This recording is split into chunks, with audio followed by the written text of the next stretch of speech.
Hello, world. And Steve, how you doing? Oh, I'm hunkered down in my bunker in Metairie from the storm that just whizzed on by. Yeah. Hopefully everyone's okay. I didn't have any issues here, but I did get a tornado warning, which always freaks me out. Your Yeah, that's phone not just makes fun. the most terrible noise. Oh God. I think there was a tornado in the lower ninth ward or something in that area. So hopefully everyone's okay over there. And I think there was one in maybe Chalmette. Yeah, I forget where there was a video that I was going through Twitter and it popped up and it just, looks like an ominous whirlwind obviously coming at you. And it's not a very long clip, but it's almost like seeing a shark in action or something. It just, Yeah, it's never a long clip.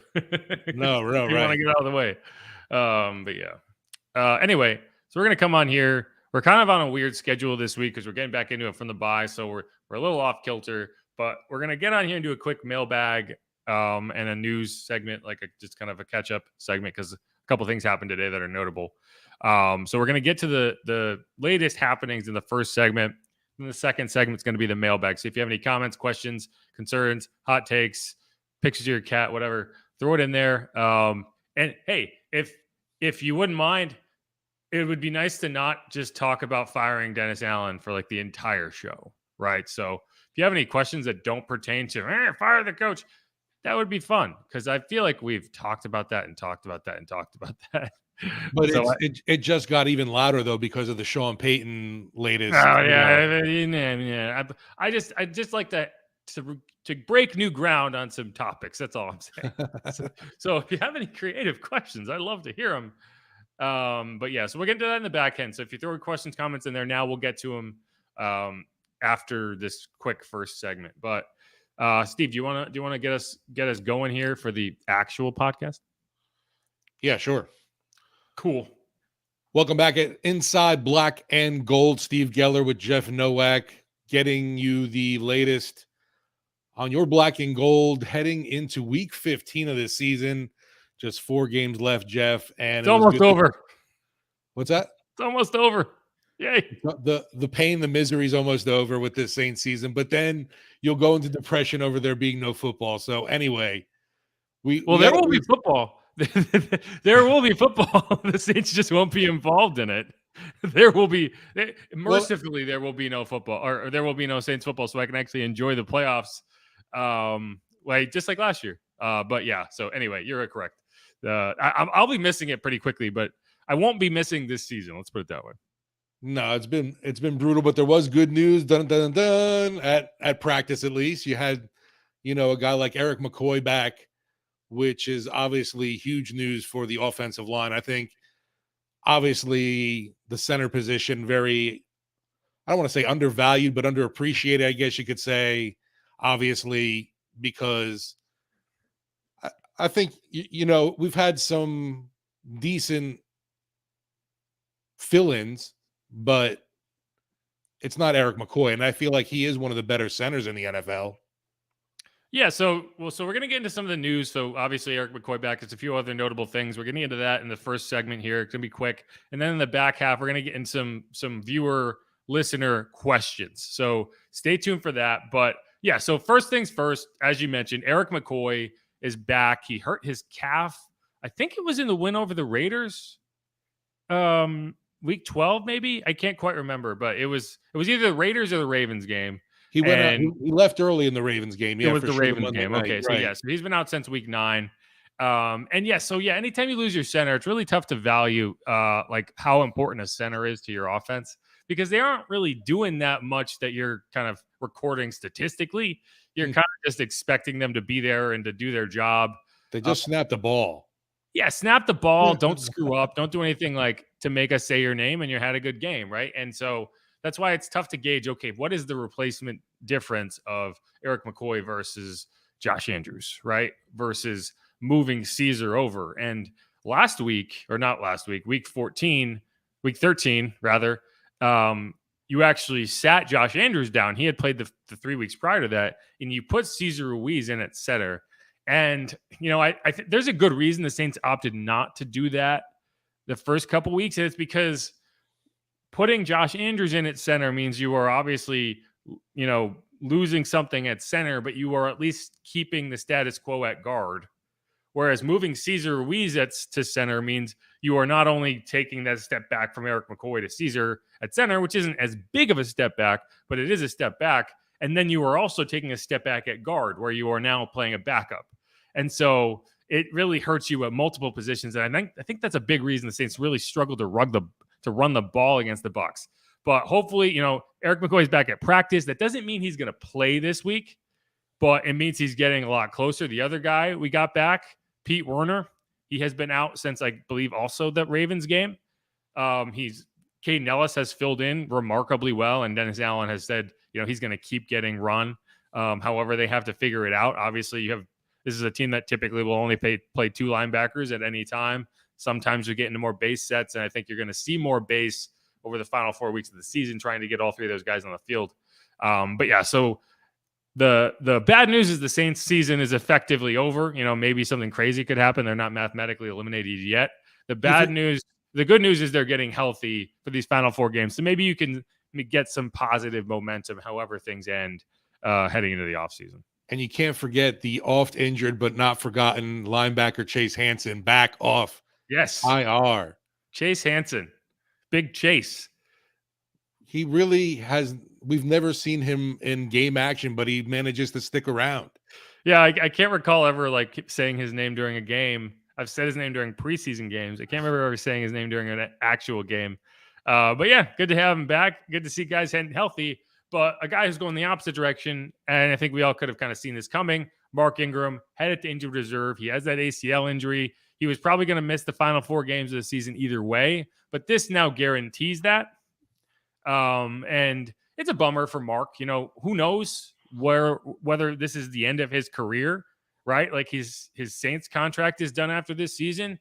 I would be surprised if they brought him back, just knowing they need to get a little younger at that position. But you never know. Maybe he'll sign a short-term, team-friendly deal. But he's also 32 years old and could very much retire. This is a time of their career where many running backs will be like, you know what? Let's call it. He's had a great career. He's a Saints franchise career leader in rushing yards. So it's not like he's got a lot holding him to the game of football beyond really wanting to play. And so, yeah, so he'll be out the rest of the season, and you're going to turn the page at backup running back. It's hard to imagine that obviously his last play be that. Sure hope it's not. That's short of the sticks. Right. Exactly. That would be a bummer way to end a career. But, that's, again, I talked about this after the game. It's like, if you think that is the defining moment of Mark Ingram's Saints career, then you haven't been paying attention, right? Like yes, it was a bad play. His knee was exploding. He's literally done for the season because he came back and played.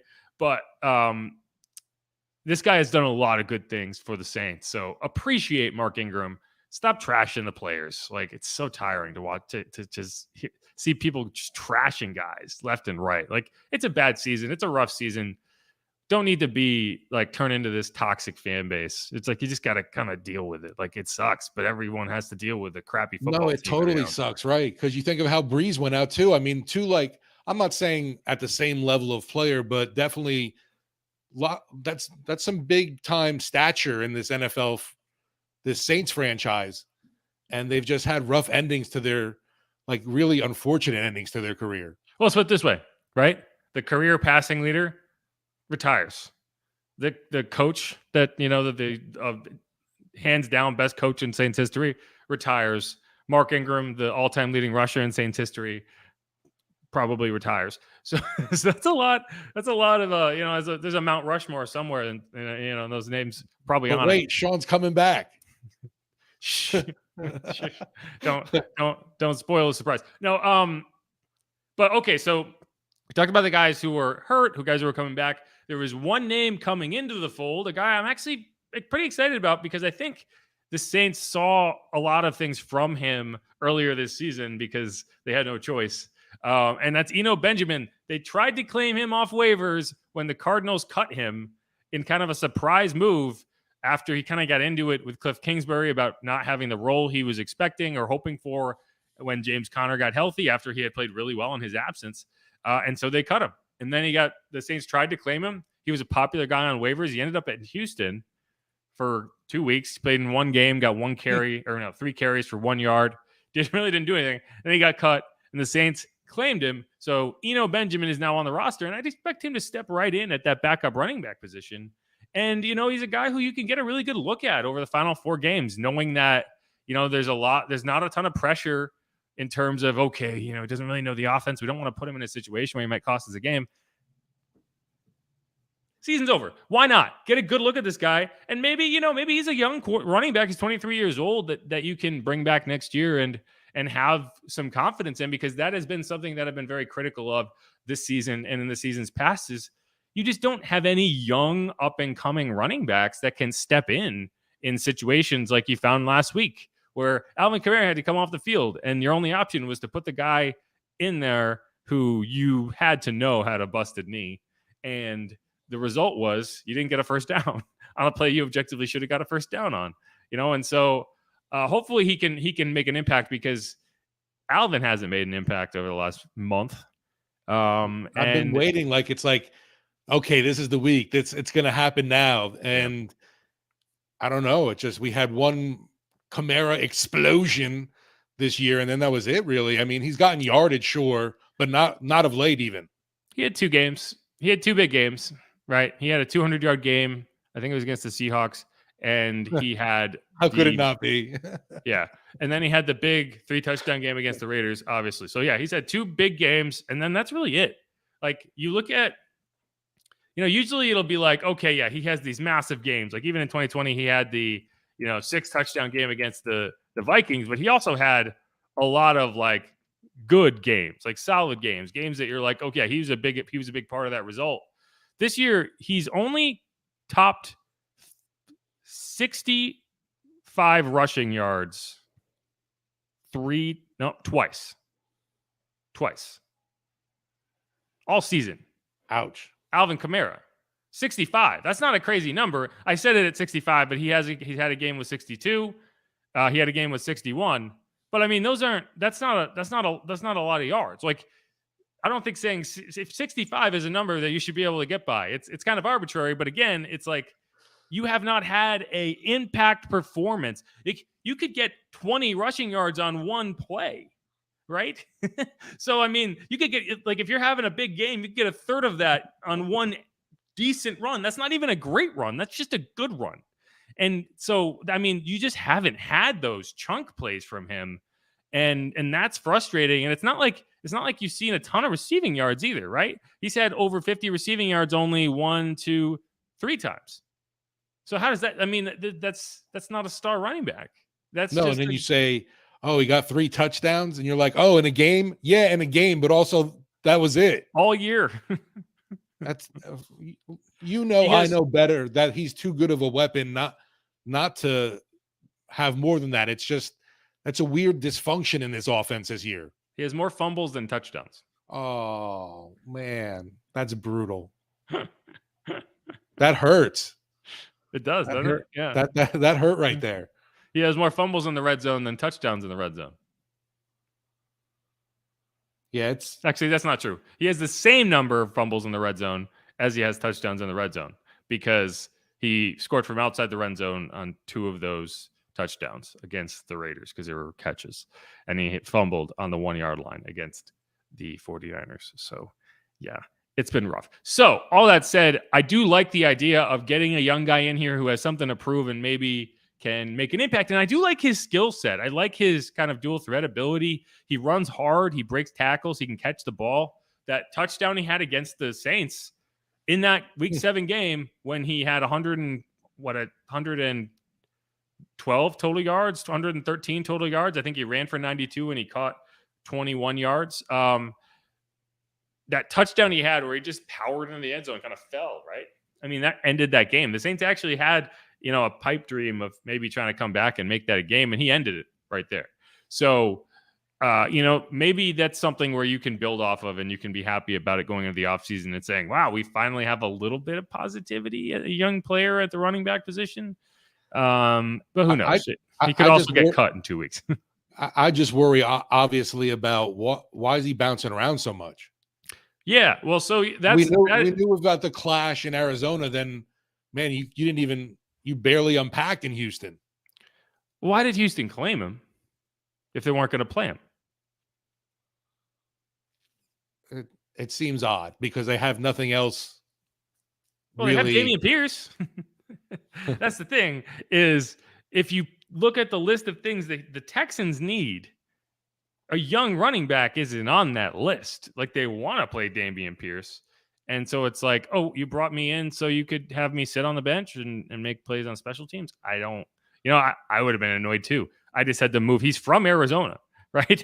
So he just made him move from Arizona to Dallas. Actually, I can't remember. He might be from Texas, but he went to college in Arizona. So like that's where his entire football career has been. He's pretty well settled in Arizona. He was the 7th round pick in 2020. And then all of a sudden he's in Houston on this just rudderless franchise. So, maybe he was just like, guys, this isn't working out. I'm not saying, it's huge red flag, but it is a little concern there. It's like, well, why is his attitude seem to be an issue now with 2 franchises? I mean, what are you concerned about? Well, I mean, we got enough problems here. I don't need more like a whatever causing more disruption. You want total and utter chaos? I don't think I don't think he's going to come in and ruin the locker room. Yeah, I mean, I that's not like that's the thing is this team actually does have a lot of veteran leadership on it, and they have held together pretty well despite one of the worst seasons you can remember. So like that's not what I'm worried about, right? I do want to see him get playing time.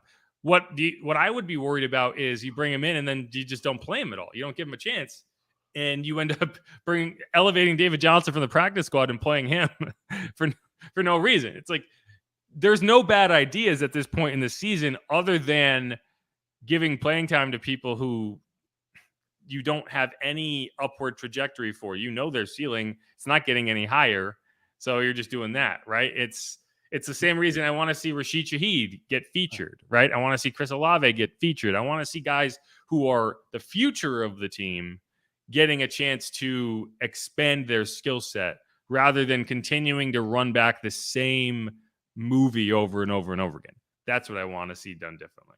Well, now you definitely at running back have Ingram down.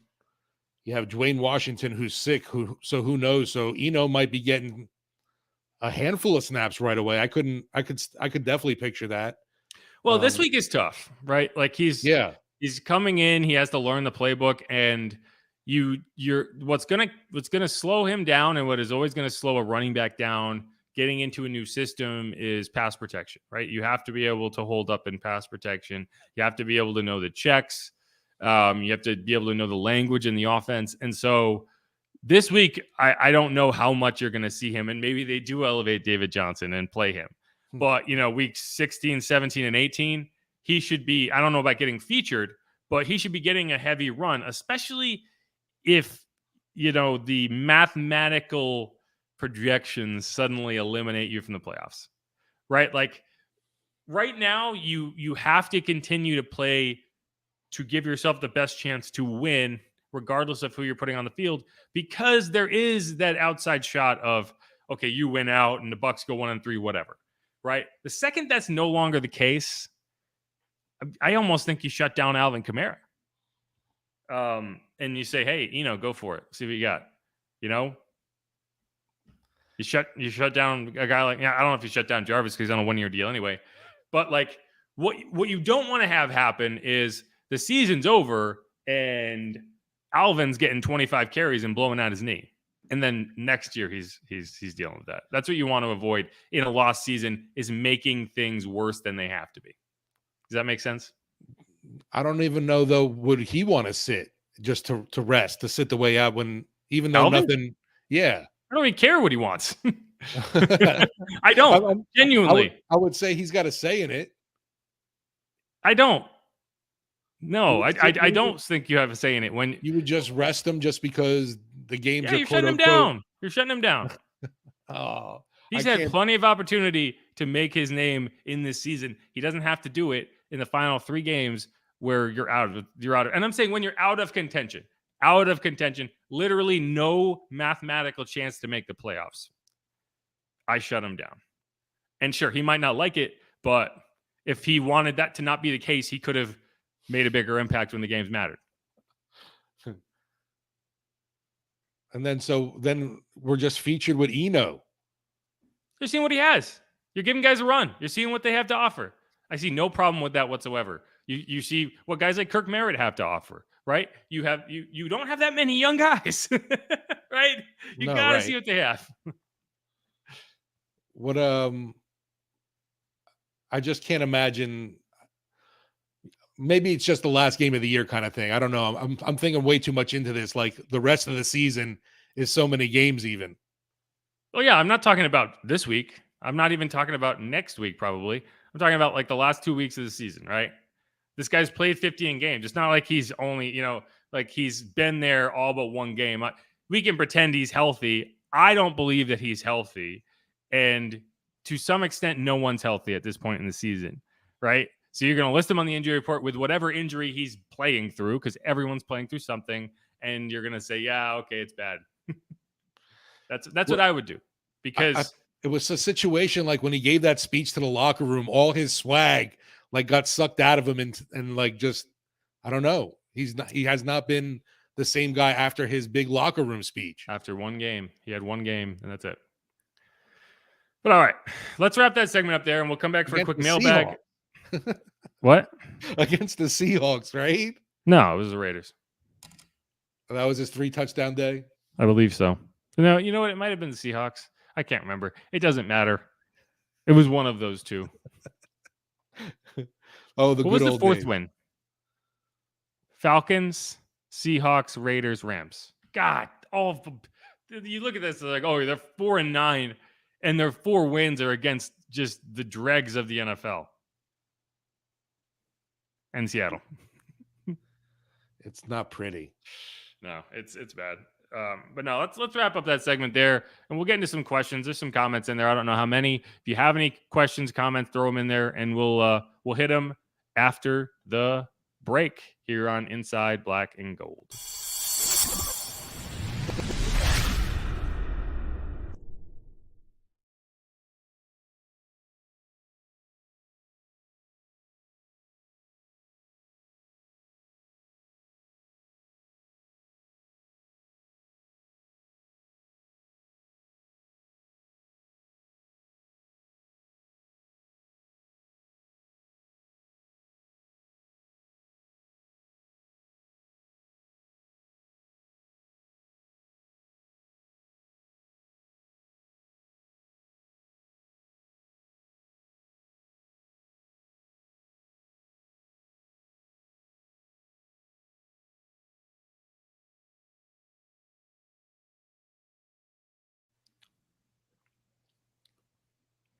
All right, everyone must be out of power because we don't have very many questions in there, but we'll get to them.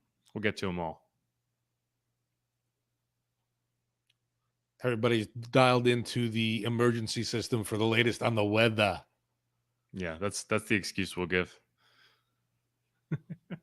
Well, if you're one of those people watching, throw your comments in there. We'll get to them all. But yeah, let's get back into it now. I guarantee one question's about Sean Payton. Yeah. Is that your burner Facebook account, Robert Art? No, but I guarantee it's like that's the big buzz now, and it's pretty brutal for Dennis Allen, honestly. Anything to avoid talking about the actual team. Yeah, right. But yeah, so yeah, again, if you have questions, comments, throw them in there. We're gonna just start running through them now, but if you throw them in there, we will get to them live. All right. And we're back here on Inside Black and Gold on this very rainy Wednesday and windy. Don't forget about the wind. I'm Jeff Nowak alongside Steve Geller. Hopefully you're staying dry, staying out of the wind. There's a tornado warning that I know hit a few people. But you know, we still have electricity and power, so that's you can't complain. But all right, we're gonna get into a mailbag here. We're gonna talk about some questions about the Saints. First, Jerry G. Poirier Jr. says, heard we got a new running back off waivers. Yes, we did. Eno, I almost said Eno Benjamin. Eno Benjamin, EBJ, if you will, not to be confused with OBJ. Eno Benjamin. We talked about him a lot in the first segment, but yeah. So I like this. I like the move bringing in a young running back and just giving somebody just a dose of something. Like I just want to see him get out there and see if he can spark this offense at all. And who knows? Maybe He it's a looked guy. like he showed like a blip or two at Arizona, and then like you said, wasn't utilized at Houston at all. But 4.3 a carry this year. He ran well. He ran well in Arizona. 7 an average on a catch. I mean, one of the reasons he's no longer in Arizona was that he played so well that he was incensed by the idea that James Conner came back healthy and Cliff Kingsbury was like, "Oh yeah, go to the bench." He was like, "What the hell?" Like, it's like I averaged 7.7 yards a carry against the Saints. You can't even find a spot for me. Well, what's James ever done anyway? So I mean, like if he had played like crap, then he probably wouldn't have been as frustrated by that. He was playing well, and that's why it was a surprise when he got cut. And there was at least 4 teams that put in a waiver claim on him, and the Saints were too far down the priority to get him. This time, for whatever reason, maybe it's because it's later in the season, maybe because those teams no longer need a running back, the Saints were able to get him. And the Saints are also pretty high on the waiver priority because they're bad. So who knows if another team put in a claim on him this time. But Saints got him. It's going to be interesting to watch. He was not at practice today, I think you said, unless he was wearing a secret number that we don't know about. Right. I can't imagine that, though. What's funny is his only other touchdown of the season is against the Eagles. Yeah, he's a star killer. There you go. From the highest highs to the lowest lows, Eno gets it done. All right, we're gonna go to Robert Arton. The way this season is going, I thought I was back in the 60s and 70s. Yeah, it does.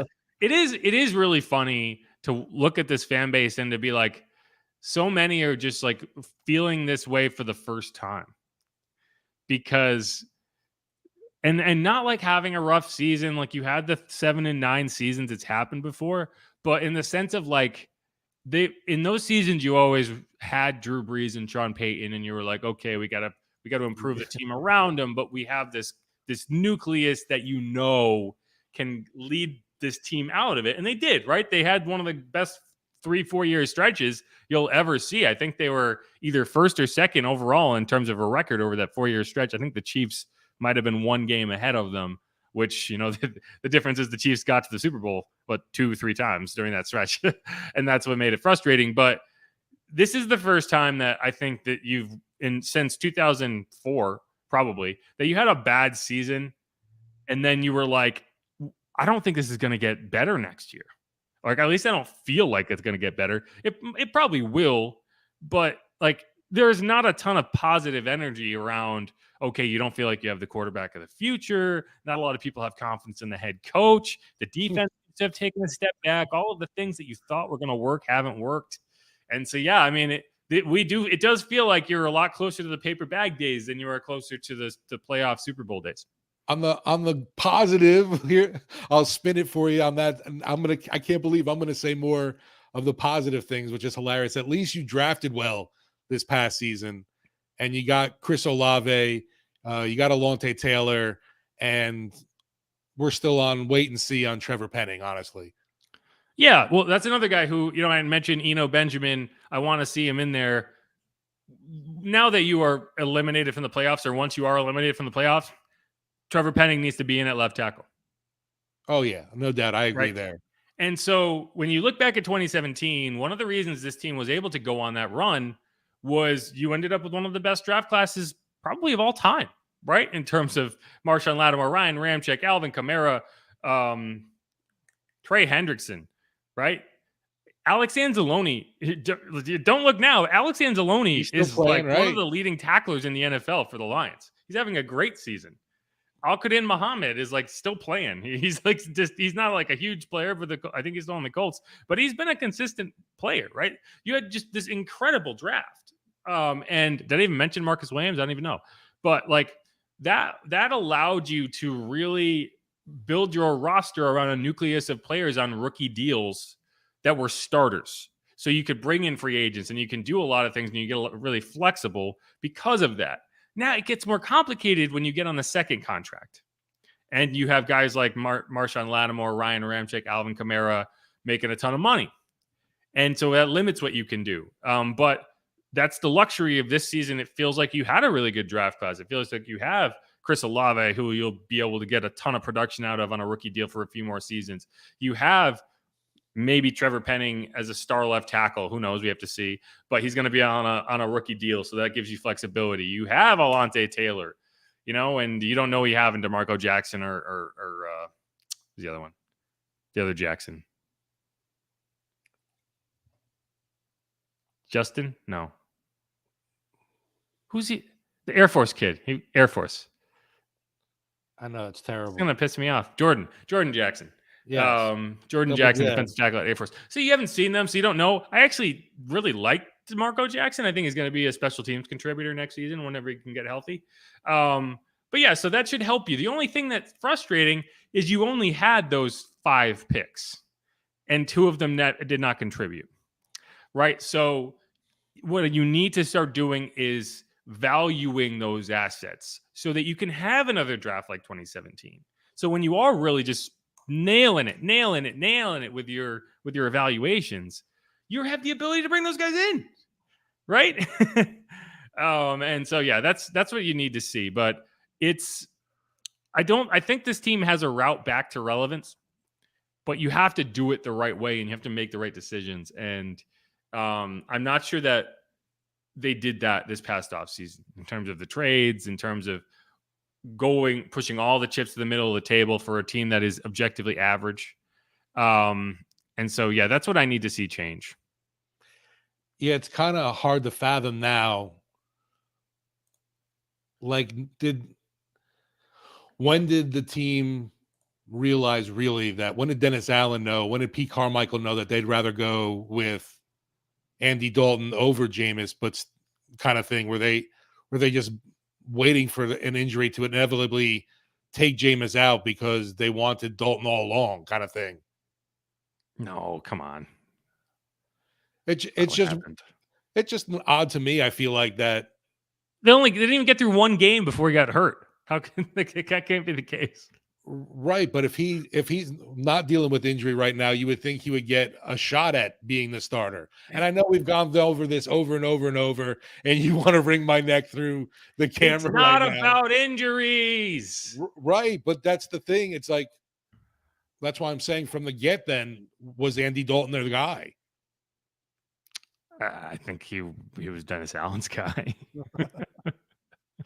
I mean, I think Dennis Allen likes Andy Dalton. He does not like Jameis Winston. Whatever you want to infer into that, whatever. It is clearly the case, and that is why Andy Dalton is the starter, the unquestioned starter. The only ones ask questions about it is the media, and they're getting the same answer. And so, yeah, I mean, the injuries were what got him off the field, and they are now not what's keeping him off the field. That is DA. And yeah, I don't know. Let's move on. Okay. This is one that you might be able to talk to a little bit. Jonas Avery Tomasi. Will Lattimore be back this week? I think he's close. What was he out there doing at practice today? Has he been limited? Yeah, still limited. Would sure like to obviously see him be a full go before they put him back. I thought he was close last week though. So, you talk about a situation with Kamara shutting him down for the year. I mean, when you had a serious injury like Lattimore, why maybe risk that even further? I mean, we're talking about internal organs being damaged, and for him, definitely right now becomes why put that body at further risk?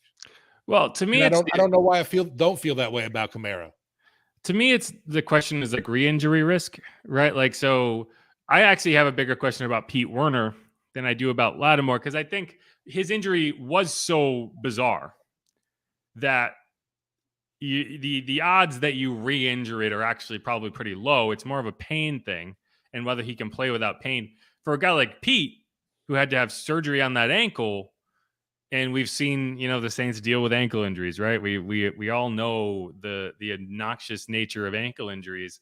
That's one where I'm like, if his ankle is not 110% and you send that guy out there and he re-injures it, and suddenly it's impacting his offseason in games that do not matter, then that's something I'm going to question. I don't know if that's the case for Lattimore, but they are clearly playing it safe, because I guarantee you he desperately wanted to go out there and punch Mike Evans in the head. Absolutely. Right. Like, But I think Pete will be back just because of the sheer fact that they put him in front of the podium today. I think so too. I think that's a sign that he is going to be back. But I do wonder, and maybe his reps go down, right? Maybe you start cycling him and Caden a little bit with that in mind, right? You don't want to overwork him, and that's the luxury of having Caden come out and play really well. But definitely. I wouldn't be surprised if you see Lattimore back on a pitch count. Same with Pete, because like when guys are healthy, you can't just keep them out, especially when the games matter. I think you could pull fines from the NFL pretty quick if you start doing that. When the games don't matter, you can get away with some stuff. We're getting fined for fake injuries. Yeah, sure are. I said we, like it's coming out of my paycheck. I got to talk about it. It's like I'm paying. Yeah, it's like, what is this nonsense you give me next to deal with the NFL? Yeah. Ramsey Wars with Rashid in at wide receiver and kick returner. What do we do with Hardy?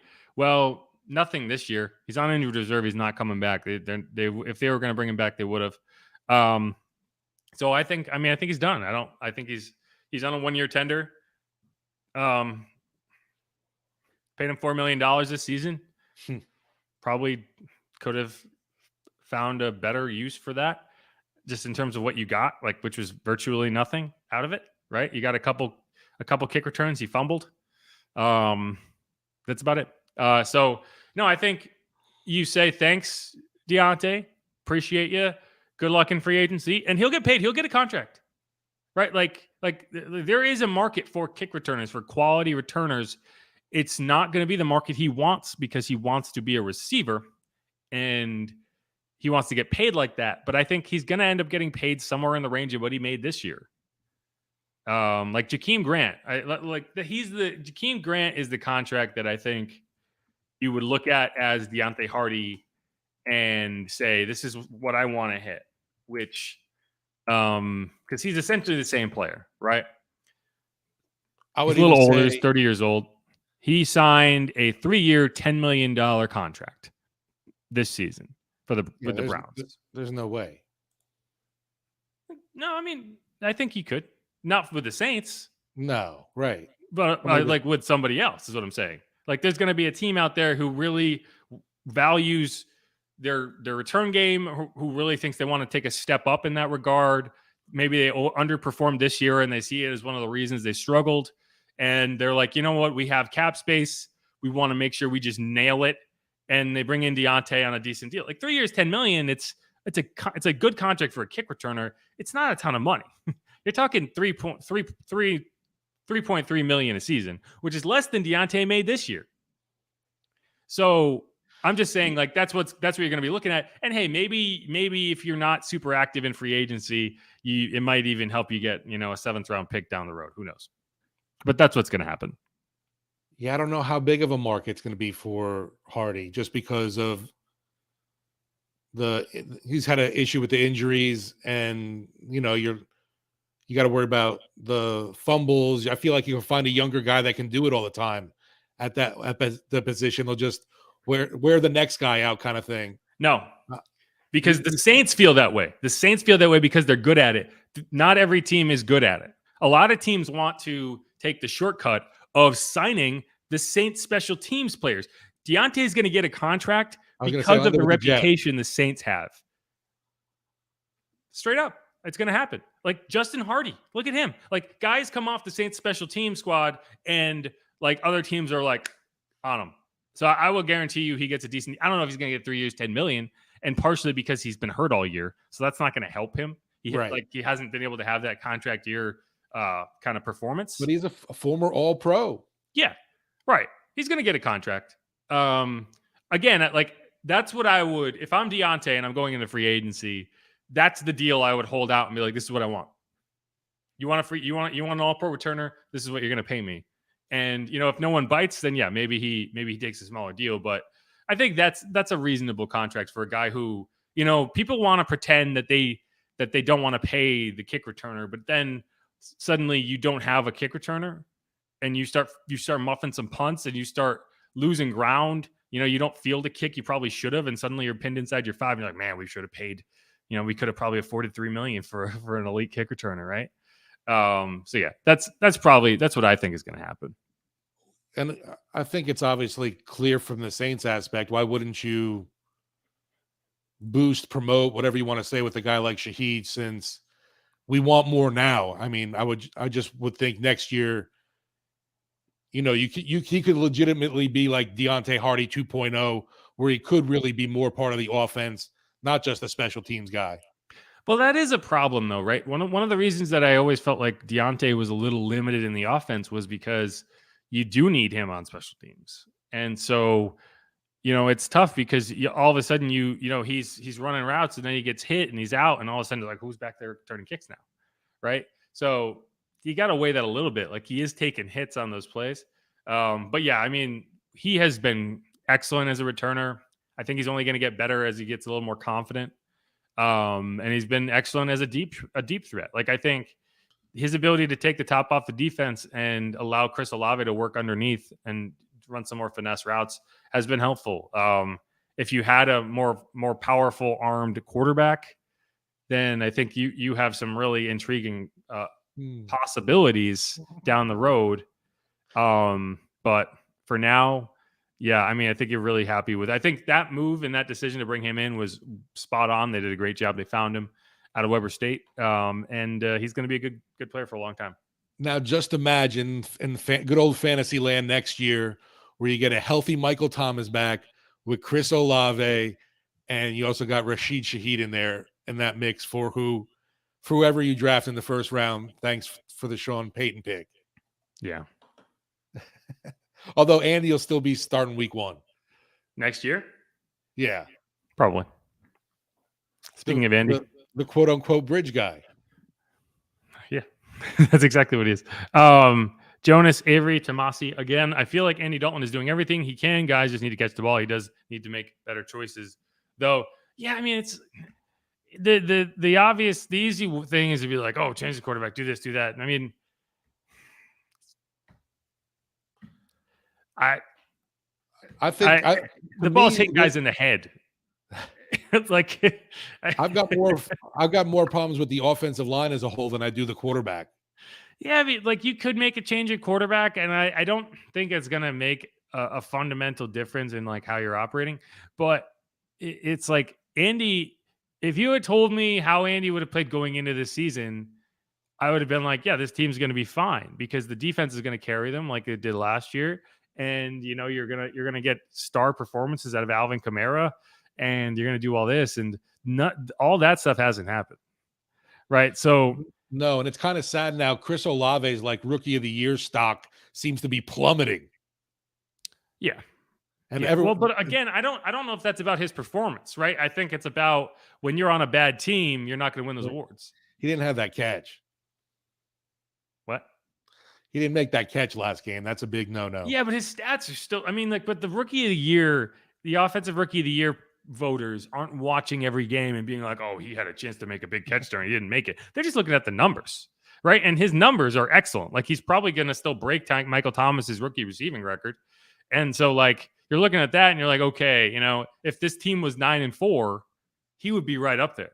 At 4-9, you have to be otherworldly good to win that. Right. And so you look at the teams that are up there, you have like a Garrett Wilson, and you have, there was one player popped in there. Kenneth Walker was up there. I think he's fallen off because he's been hurt. Let's see. Hold on. Go to Vegas odds. No. Yeah. Christian Watson is another one who just showed up late in the year. Yeah. There's no way. And I mean, like, so you have to be playing for something. And that's why Garrett Wilson is the favorite right now. Because they are still playing for something in the AFC East. And so that's, I think that's a big thing. Because it's a popularity contest at the end of the day. Has Wilson been scoring touchdowns? I know he had at least one the other day. Yeah, he's been coming on strong. He had a rough start, and he's doing it independent of the quarterback play. Like he's catching passes from Mike White. Yeah, we can't give that little, small little fiddle. Oh, poor us, we got no quarterback. He's got Mike White throwing to him. Yeah, but Mike White has lost both of his games. He got the Red Rocket and the White Mike. Right. It sounds like it's a great duo. Yeah. Well, like for example, Dameon Pierce was up there all year, but then everyone's like, oh, 1-11-1. Oh my gosh, I can't vote for this guy. And that's kind of where you're at. But again, too, those are odds. So it's not like these are the voters. But those are just the odds makers, and they usually get it right. So that's I think that's kind of where you're at. How many TDs Olave have right now? 2. That's hurting him too, is the touchdowns. Yeah, no, but Wilson, I just looked. He's got 4. He's got 2 two touchdown games. So 4 on the year. Yeah. That's nothing like blowing Olave away, though. No, the only reason Garrett Wilson is up there and Chris Olave isn't is the Jets are still playing for something at this point in the season. And that's a big thing when you're talking about these awards. It's a popularity contest. Yeah, well, Schwegman Bag. We're not a favorite of anybody lately, it seems like. Schwegman Bag, and I'm going to read this verbatim, says he would much rather see Zion Williams play quarterback next season than Dalton. Is he related to Leap Day William? Is that a creative character from Madden? No, it's a 30 Rock reference. Leap Day William. Anyway. I'm just looking at Zion Williams. Yeah, Zion Williamson. They'd rather see Zion Williamson play quarterback next season. I disagree. We actually talked to Cesar Ruiz about this, and he agrees Zion is more of a tight end than a quarterback. That's all. That's my take. Yeah. He's not going quarterback. Come on. Maybe a fullback. Yeah, man, there's sometimes you think that there isn't much Zion can't do, so I don't know. Well, his leaping ability. So I think, people look at him and they're like, man, he looks like a linebacker. But like leaping ability doesn't really help you in the NFL as much as it might in other sports. Like that's why leaping ability in basketball is huge. But like, how often do you, as a big guy, right, as a wide receiver, you might be able to use cringing too, like you're going to get hurt. Yeah, right. So like, I think he picked the right sport. Yeah, it's funny when you see a lot of guys and their former like baseball players. What do you think? What's his name? Kyler Murray'd rather be doing playing baseball, probably playing Call of Duty, playing MLB The Show. Yeah, watch how good I am. Well, watch one of these. Like in 3 years, Kyler Murray is going to be retired from the NFL and playing esports with Gordon Hayward. See, that's back and making more money. Back to full circle. If Kyler Murray's not going anywhere, does Sean Payton really want to coach Arizona? Kyler Murray's tore his ACL. Right. But even for next year, we're saying. We're talking about Sean Payton again? I'm blown away by still thinking that he could return to New Orleans. I cannot envision it still. I think it's a great Disney fairy tale. Yeah. No, I mean, I don't think so. We went over this. I had like a 10-minute rant about the only way I think it makes sense, and I still think that that's reasonable, is he shows up with Tom Brady in his arms and says, guys, I'm sorry, take me back. And that's what happens.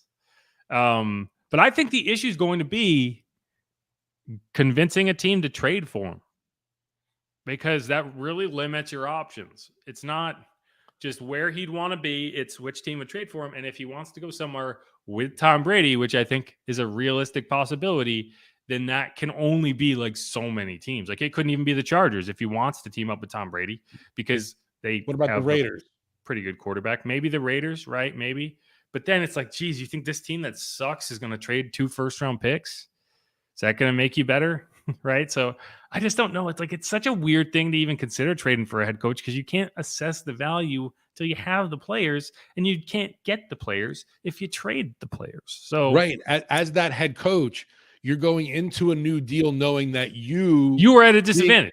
You being acquired has put your new team at a disadvantage, right? Because you're there. Exactly. Because they wanted you, buddy. Yeah. Like Your ability to win is being damaged by the fact that you're there. And Sean Payton's a confident guy. Like, I'm sure that he wouldn't ever look at it that way, but like, that's the reality.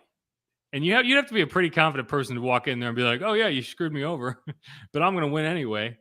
I could see Sean mumbling something like, "Oh, I cost this team a first rounder and 2/3 or something," whatever. Right? Like, he would like use it as a point of pride of like how valuable he was. Like, I'm sure John Gruden brings that up at parties about how much the Bucks traded to get him. Ridiculous, right? I mean, yeah. And he did it. He succeeded. See, I can't imagine a team paying that much in draft capital for Sean. You would have to be ready to win that. Like, you would have to feel like you had a title caliber roster. And that's the tough thing is what team is that other than maybe the Chargers? Like, what team, the Cowboys, that like teams that really honestly feel like they have a title caliber roster and McCarthy's also wouldn't not be going anywhere now, is he? Who? You think McCarthy's going anywhere now? No, unless the Cowboys like flame out like crazy. Yeah. I don't know. Maybe Chicago for Sean with Justin Fields. Sean doesn't want to go live in the cold. He's a Chicago guy. I'm doing like some connections. Yeah, maybe you could go coach the Jets. Parcells did, so I would say maybe. No, he didn't. The Jets? Parcells, yeah, huh? Goes to Giants.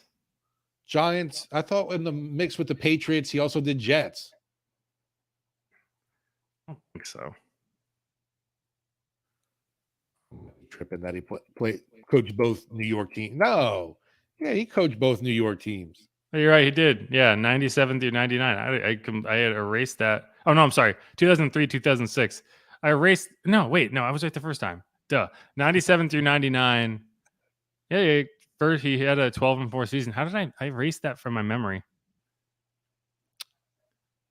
Anyway, yeah, I don't know. It's going to be something. Whoever's going to pony up the dough, that's who's going to get Sean. I mean, in both aspects, in the draft and his contract. Well, that's my question. So, if you bring him back, do you just put him on the same contract, or do you have to renegotiate? I don't even know, because he has money left. Maybe like make him part owner. You have to be like, come on, Sean. You should be happy to be back. Sean, we will let you live in Faubourg Brewery. I mean, I'm sure it's got to have some nice amenities there. I imagine so. All right, I think we got through it all there. Louise Lockett is saying we should wear the bags unless Sean Payton comes back, then we can take them off. I don't think we're there yet. I think you have to be bad for at least 2 seasons before you can justifiably put a bag on your head, right? Like 1 season, it happens. 2 seasons, okay, head's got to roll. But that's just where I'm at. All right, thanks everyone for listening to Inside Black and Gold. My name is Jeff Nowak. Follow me on Twitter at Jeff_Nowak. You follow Steve Geller on Twitter at Steve Geller WWL. It's not like Sarah Michelle. It's like GELLER WWL. No, yes. Check out WWL AM FM on Twitter, WWL.com for the latest news, WWL Sports on YouTube and over on Facebook. And then check out Sports Talk 4 to 8 p.m. WWL AM 870, FM 105.3, and always free on the Odyssey app, just like this podcast, which if you're not subscribed wherever you listen to your podcasts, get the hell out of here. Just kidding. Just hit that button and then I'll be nice to you. All right. I said WW at least 17 times in that like one stretch. So no one can get mad at me for not plugging the brand. You didn't give enough weather updates is what they'll give you crap about. Weather updates? Weather updates? You need to break in parish by parish. No. It's windy. It's going to rain. I'll go. Hold on. Let me go outside and check my weather rock. Yes. If it's wet, it means it's raining. That's how that works. All right. Just so everyone knows, we're going to come back. We're going to be back tomorrow with a Falcons preview podcast. This has just been kind of a break-in, like, weird schedule week. And then next week, we're going to have the same kind of post-game pod with then getting back into our normal routine. for Monday, Wednesday, Friday for at least the rest of the regular season. And then in the playoffs, we're going to shift back into 2 days a week. So that's your schedule update. And otherwise, we're gonna keep coming at you. How you doing, Steve? You ready to go? We are ready to rock in the last Final Four, baby. And then Ready to rock and drop. I'm hoping rock and rise and at least win 2 of the 4. Rock and roll into a ditch. Oof. You All right, got y'all. you got to beat the Panthers and Falcons. That's all I'm asking right now. Yeah, they're in the ditch already. All right. You can pile on the people in the ditch with you. Yeah. You can just just knock Desmond Ritter down by the ankle, and he's in there too. All right, y'all. Thanks for listening. Peace.